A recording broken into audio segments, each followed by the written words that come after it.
বিয়ের প্রথম রাতে আমার ও বরের মাঝে যা কিছু হয়েছে এবং কিভাবে আমার শরীর থেকে জামাকাপড় খোলা হয়েছে, সকালবেলায় সব কথা আমার বর তার মাকে বলেছে। শ্বশুরবাড়িতে প্রথম দিন সকালবেলায় উঠে ফুলশয্যা রাতে আমার ও বরের মাঝে যা কিছু হয়েছিল, শাশুড়ির মুখ থেকে শুনে আমার পায়ের তলা থেকে যেন মাটিটাই সরে যায়। আপনারাও শুনে হয়তো আশ্চর্য হচ্ছেন, কিন্তু এটাই আমার সঙ্গে হয়েছে। বন্ধুরা, আমার জীবনের সত্য ঘটনা শুনে আপনাদেরও চোখ দুটো কপালে উঠে যাবে। তাই পুরো গল্পটি শোনার জন্য অনুরোধ রইল। আসলে প্রত্যেকটি মেয়ের মতো আমিও চোখে অনেক স্বপ্ন নিয়ে শ্বশুরবাড়ি এসেছিলাম। আমার শ্বশুরবাড়িতে শ্বশুর, শাশুড়ি ও আমার একটা ভাসুর ও জ্যাঠানি ছিল। আমি বাড়ির ছোট বউ। বিয়ের প্রথম দিন যখন আমি শ্বশুরবাড়িতে গেলাম, তখন আমার জ্যাঠানি আমাকে বলেছিল, তোমাদের ঘরের ভেতরে স্বামী স্ত্রীর মধ্যে যা কিছু হবে, শাশুড়ি মা জিজ্ঞেস করলে সত্যি কথা বলে দিও। কারণ তুমি যদি মিথ্যে কথা বলো, তাহলে কিন্তু তুমি শাশুড়ির চোখে খারাপ হবে। কারণ সব কথা তোমার বর বলবেই তার মাকে। জ্যাঠানির মুখে এই আজব ধরনের কথা শুনে আমি অনেক বেশি আশ্চর্য হলাম যে এটা আবার কেমন ধরনের কথা।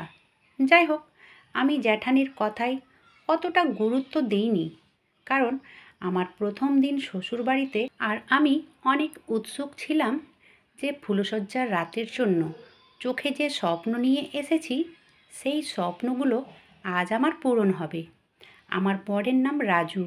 ফুলশয্যা রাতে রাজু আমাকে একটা নেকলেস গিফট করেছিল, আর সেটা পেয়ে আমি অনেক খুশি ছিলাম। সে নিজের হাতে আমাকে সেই নেকলেসটা পরিয়ে দিয়েছিল এবং বলেছিল, এই নেকলেসটা আমি তোমাকে গিফট করেছি, কোনো মতেই মাকে বলবে না। মা যদি জিজ্ঞেস করে, তাহলে তুমি মিথ্যে কথা বলে দিও যে এই গয়না তুমি বাবার বাড়ি থেকে এনেছো। আমি বললাম, ঠিক আছে। তারপর সে আমাকে জিজ্ঞেস করলো, তুমি খুশি তো? আমি বললাম, হ্যাঁ রাজু, আমি অনেক খুশি তোমার মতো বর পেয়ে। যাই হোক, এইভাবে আমাদের সারা রাত কেটে যায়। সকালবেলায় আমি ফ্রেশ হয়ে ঘর থেকে যখন ডাইনিং টেবিলের দিকে গেলাম, তখন আগে থেকেই সেখানে শ্বশুর, শাশুড়ি ও ভাসুর, জ্যাঠানি সবাই বসেছিল। আমার বর যেহেতু একটা বড় কোম্পানিতে চাকরি করে, তাই সে ব্রেকফাস্ট করে অফিসের দিকে রওনা দিয়েছিল। এবং শাশুড়ি মা আমাকে বললেন, বৌমা, আজ তোমার প্রথম দিন। আজ তোমাকে কিছু মিষ্টি জিনিস রান্না করতে হবে। আর রান্না যদি ভালো হয়, তাহলে তোমাকে ভালো একটা সোনার গয়না দেব। কথা বলতে না বলতে শাশুড়ি মায়ের নজর আমার গলার দিকে পড়ল এবং চেয়ার থেকে উঠে আমার গয়নাতে হাত দিয়ে বললেন, আরে বৌমা, তোমার গলার নেকলেসটা তো খুব সুন্দর, কিন্তু কালকে তো তোমার গলায় দেখতে পাইনি। ও, রাত্রেবেলায় আমার ছেলে দিয়েছে গিফট, তাই না? শাশুড়ি মায়ের এই কথা শুনে আমি তো হতভম্ব হয়ে দাঁড়িয়েছিলাম এবং ভয়ে কাঁপছিলাম। কারণ আমার বর মানে রাজু তো আমাকে বলতে বারণ করেছিল, কিন্তু এখানে দেখছি আমার শাশুড়ি মা তো আগে থেকেই জানে, মানে রাজুই তো আগে থেকে বলে দিয়েছে তার মাকে। আমি আশ্চর্য হচ্ছিলাম, রাজু রাত্রেবেলায় আমাকে তার মাকে বলতে বারণ করেছিল, আর এদিকে সে নিজেই আগে থেকে বলে বসে আছে। তার মানে আমার জ্যাঠানি যেটা বলেছিল সেটাই সত্যি। তারপর আমি সত্যি কথাটা বলে দিই। বললাম, হ্যাঁ মা, রাত্রে আপনার ছেলে আমাকে গিফট করেছে। তারপর আমার শাশুড়ি মা যে কথা বললেন, সেটা শুনে তো আমি আশ্চর্য হয়ে গেলাম। উনি বললেন, বিয়ের প্রথম রাতেই আমার ছেলেকে বশে করে নিয়েছো? তখন আমি লজ্জায় ও ভয় পেয়ে মুখটাকে নিচু করে চুপচাপ শুনছিলাম। তারপর সারাদিন কেটে যাওয়ার পর সন্ধেবেলায় যখন রাজু অফিস থেকে বাড়ি ফিরল, তখন আমি তাকে বললাম, তুমি না আমাকে মাকে বলতে বারণ করেছিলে, আবার তুমি তো আগে থেকে মাকে বলে দিয়েছো। রাজু বলল, আমি কেন বলতে যাব মাকে? আমি বললাম, তাহলে মা কী করে জানতে পেল? আমি তো বলিনি, তাহলে তুমি বলেছ। রাজু বলল, আরে না, আমরা যখন রাতের বেলায় গল্প করেছি, মা হয়তো আমাদের দরজার পাশ দিয়ে যাচ্ছিল, হয়তো শুনতে পেয়েছে। এইভাবে বিয়ের প্রায় 15 দিন হয়ে যাওয়ার পরে সেদিন রাত্রেবেলায় আমি আর রাজু প্ল্যান করলাম যে আমরা কালকে বাইরে ঘুরতে যাব। সারাদিন বাইরে ঘোরাফেরা করে ও খাওয়া দাওয়া করে সন্ধেবেলায় বাড়ি ফিরব। আমি তো ভীষণ খুশি ছিলাম এবং এক্সাইটেডও ছিলাম যে কখন সকাল হবে আর আমরা দুজন ঘুরতে বেরোবো।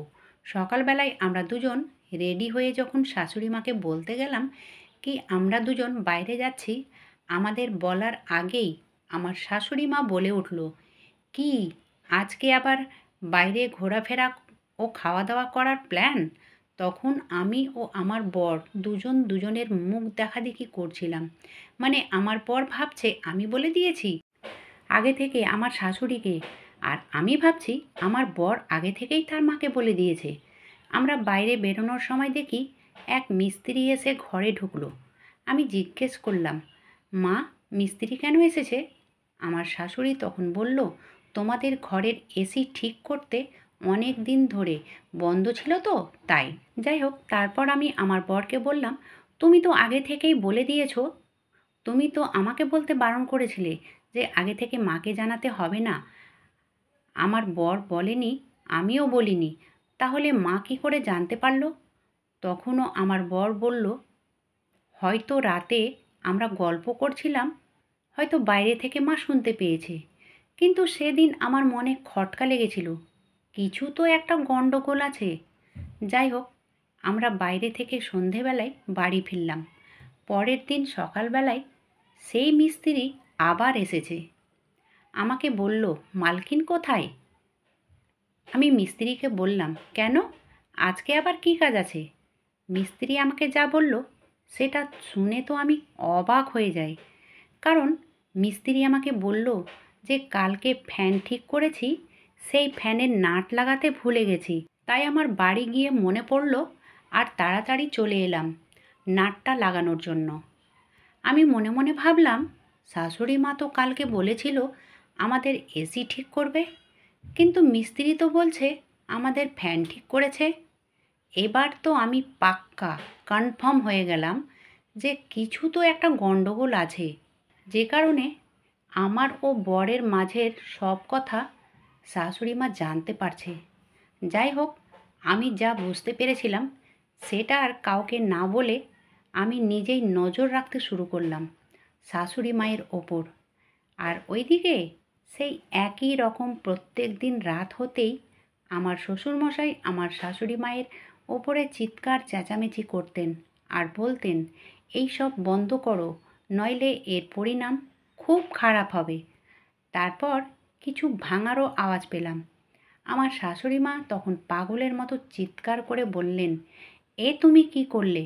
এত বড় সর্বনাশ আমি কোনোদিন হতে দেব না। তার পরের দিন আবার দেখি সেই মিস্ত্রি এসে হাজির। প্রথমে আমার শাশুড়ির ঘরের আধ ঘন্টা ধরে কী যেন করলেন এবং সে কিনা আবারও আমার রুমে এসে ফ্যান ঠিক করবে। আমার শাশুড়ি মা সেই মিস্ত্রিকে নিয়ে আমার রুমে এসে বলল, বৌমা, তুমি বাইরে যাও, সেদিন এসি ঠিক করেছে, আজ ফ্যান ঠিক করতে এসেছে, একটু আধটু গণ্ডগোল থাকলে ঠিক করে দেবে। আমি বললাম, কেন মা, ফ্যান তো আমাদের ঠিকই আছে। শাশুড়ি মা তখন বললেন, মুখের ওপরে তর্ক না করে একটু বাইরে যেতে কী অসুবিধে? ফ্যানটা ভালোভাবে চেক করিয়ে নেব, আমার খোকার যেন কোনো রকম অসুবিধে না হয়। দিকে আমি মিস্ত্রির মুখে সত্যি কথাটা তো জানতেই পেরে গেছি, কারণ আমার শাশুড়ি মা বলেছিলেন যে এসি ঠিক করবে, কিন্তু মিস্ত্রি আমাকে বলেছিল যে ফ্যান ঠিক করতে এসেছি। তাই আমার জানতে আর কিছু বাকি ছিল না যে শাশুড়ি কিছু তো একটা গণ্ডগোল করছে। কয়েক মিনিটের মধ্যে দেখি সেই মিস্ত্রিও ঘর থেকে বেরিয়ে চলে যায় আর বলে একটুখানি কাজ বাকি ছিল, সেটা কালকে এসে করে দেব। পরের দিন মিস্ত্রি এসে আবার আমার ঘরের ভিতরে ঢুকে এবং আমিও তার আশেপাশেই ঘুরঘুর করছিলাম, কিন্তু মিস্ত্রির মতিগতি এবং দেখার ভঙ্গিটা আমার একদম ভালো লাগেনি। তখন আমার পুরো বিশ্বাস ছিল যে এই মিস্ত্রি কিছু না কিছু একটা গণ্ডগোল করছে। তারপর আমি আমার গোটা ঘরে খোঁজাখুঁজি শুরু করলাম। হঠাৎ চোখ পড়ল বিছানার পাশে একটা জায়গায় টেপ রেকর্ডার রাখা রয়েছে। সেটা দেখে তো আমার পুরো মাথা ঘুরে উঠল যে এটা আবার কি, আর এটা কোথা থেকে বা কানেক্ট করা রয়েছে। তারপরে আমি আরও যে জায়গাগুলো দেখতে বাকি ছিল সেই জায়গাগুলো আমি খোঁজাখুঁজি করতে লাগলাম, যদি আরও কিছু পাই। তারপরে নজর পড়ল আমার ঘরের ফুলদানিতে। এখানে তো একটা ক্যামেরা অন করে রাখা আছে। সেটা দেখার পরে তো আমার পায়ের তলা থেকে যেন মাটিটাই সরে যায়, কারণ বিছানার ওপরে ঘোরানো ছিল। আর সেটা অন করার পরে যা দেখলাম সেটা একেবারে অবিশ্বাস্য। কারণ আমাদের স্বামী স্ত্রীর মাঝের রাতের বেলায় যত কিছু হয়েছে সব কিছু মোবাইলে ক্যাপচার হয়েছে, এবং সেও দেখে অনেক বেশি আশ্চর্য হয়ে গেল যে এটা কি করে সম্ভব, ঘরের মধ্যে এই কাজটা কে করতে পারে। আমি তখন আমার বরকে বললাম, এই কাজটা 100% গ্যারেন্টি সেই মিস্ত্রির কাজ। কিন্তু মিস্ত্রিকে তো মা ডেকেছিলেন। তারপরে আমার বর বলল, চলো মাকে জিজ্ঞেস করি এই নোংরা কাজটা মা কেন করেছে। তারপর আমিও আমার বর আমার শ্বশুর শাশুড়ির ঘরে গেলাম এবং সব কথা বললাম। তারপরে আমার বর তার মাকে বলল, মিস্ত্রিটাকে তো তুমি ডেকেছিলে, তাহলে মিস্ত্রির নাম্বারটা তোমার কাছেই হবে। তাকে এক্ষুনি ফোন করে ঘরে ডাকো, ঘরের কাজ করানোর বাহানায়। তখন আমার শাশুড়ি বলল, একটু থাম, আমি একটু বাথরুমে যাই, এসে ফোন করছি। বাথরুমে গিয়ে মিস্ত্রিকে আমার শাশুড়ি অনেক টাকার লোভ দেখিয়ে বলেছিল, তুই নিজের মুখ খুলবি না। তারপরে আমার শাশুড়ি যখন ফোন করলো, ফোন করার কিছুক্ষণ পরে মিস্ত্রি এসে হাজির হলো। আমরা বললাম, তোমার এত বড় সাহস, তুমি আমার ঘরে ক্যামেরা রেখেছো। তখন মিস্ত্রি নিজে বাঁচার জন্য সত্যি কথাটা বলেই ফেলল। সে বলল, আমি এই জন্য ক্যামেরা রেখেছিলাম, আপনারা তো আমার কেউ নয়, ভেবেছিলাম এই কাজটা করে আমি তোমাদের কাছে অনেক টাকা হাতিয়ে নিতে পারবো। কিন্তু তোমার মা কী করেছে, তোমাদের ঘরে টেপ রেকর্ডার সেট করিয়েছে আর নিজের ঘরে বক্স রেখেছে। তোমাদের ওপর 24 ঘন্টা নজর রাখবে ও সব কথা শুনতে পাবে। আমার বর তখন বলল, কেন মা, এসব করার কী প্রয়োজন ছিল। তখন আমার শাশুড়ি বললেন, এই 2 দিনের বৌমা এসে আমার কাছ থেকে আমার ছেলেকে কেড়ে নেবে, এটা আমি কোনোদিন হতে দেব না। তাই আমি এই কাজটা করেছি, যে বৌমা রাতের বেলায় কি গল্প করবে সেটা আমি জানতে পারবো। কিন্তু এই মিস্ত্রি এত বড় কাজ করবে সেটা স্বপ্নেও ভাবিনি। তখন আমার শ্বশুরমশাই শাশুড়ি মাকে বললেন, মিস্ত্রিকে এই সাহস তুমি দিয়েছ। আজ ঠিক সময়ে যদি বৌমা খেয়াল না করতো তাহলে কি হতো ভেবে দেখেছ। ঘরের মান সম্মান সব কিছু নিলাম হয়ে যেত। এখনও এমন মহিলা আছে যারা ছেলে ও বৌমাকে সময় দিতে চায় না। বন্ধুরা, ছেলে ও বৌমা হলো তো কি হলো, তাদেরও প্রাইভেসি বলে কিছু থাকবে বা আছে। তাই আমি আমার অভিজ্ঞতা থেকে আপনাদের বলতে চাই, ছেলে ও বৌমাকে সঠিক জায়গা দিন এবং তাদের দুজনের জন্য সময় দিন।